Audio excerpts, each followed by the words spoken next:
Because I went truly unhinged in this video, I'm adding a disclaimer that I wish no ill on any group mentioned here or their members personally, and those are all musical opinions.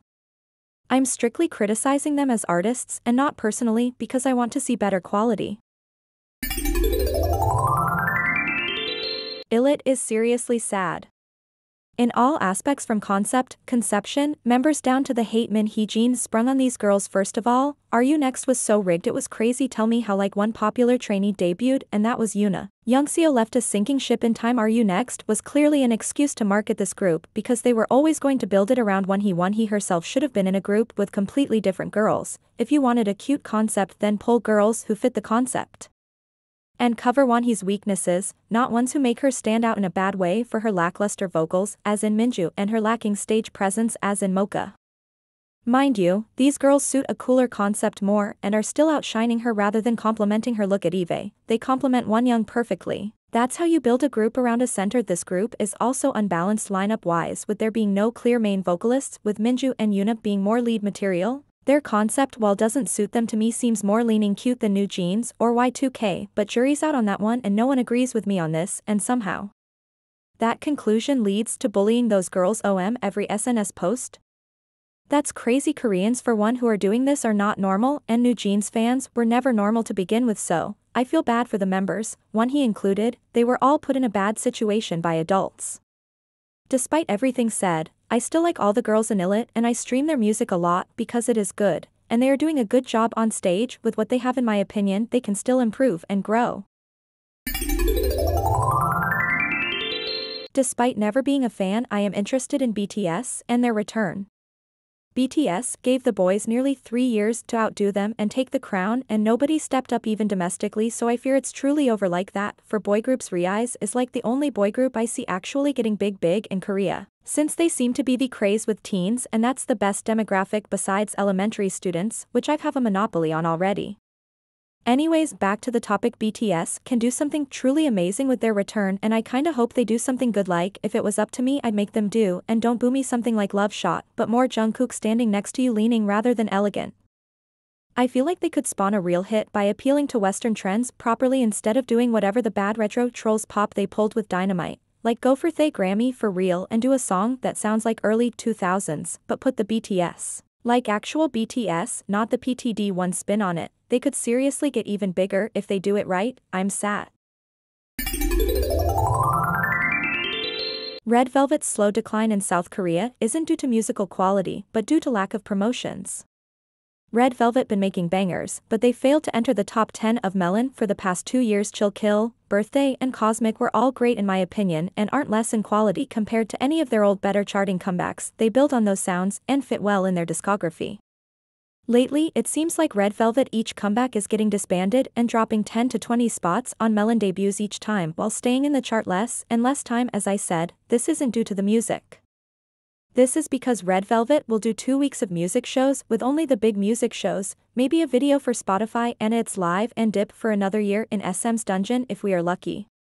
If you'll look at Kiss of Life, Sticky, and Midas Touch, both ended up rising because they went on so many festivals and variety shows. Itzy Sneakers rose to the top 3 of the charts thanks to variety shows, and Neon Pop slowly rose due to her somehow getting every idol in existence to do a TikTok to it. If you don't promote 10 years into your career, you're going to become a legacy act and be forgotten by the public. This also applies to Twice and EXO, but in a different way. Anyhow, in today's market, having past success and good music isn't enough to succeed because the competition for the public's attention is insane. Marketing is a must.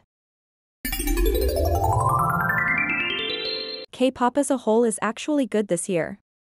Last year, I can't name more than 5 releases I like off the top of my head, sorry, but this year I am actually having fun for real.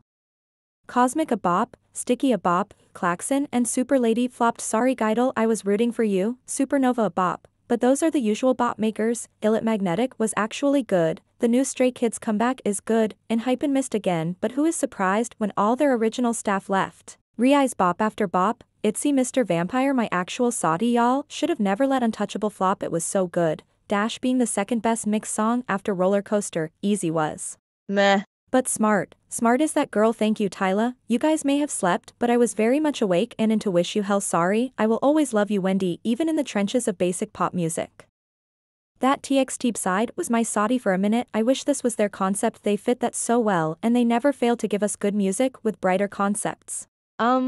Lucas was a flop, sorry, I had to drag him, that was corny, and IDC about him like that. Hey and the magical girl bside were both fine but not as good as Off the Record or I Am I Fear. I liked Yuchi's solo, it's in the same realm of Wendy's, How Sweet was okay. But Right Now and Supernatural are much more classic new jeans and it's good for real. I liked Ateez songs Twice in a Row, Y'all Work and Bouncy were both so good actually. ABCD by Neon's 10. Stacy missed again, sorry, but Poppy was good. Last year Lisa actually main pop girl with that MV and the pre-chorus OMG.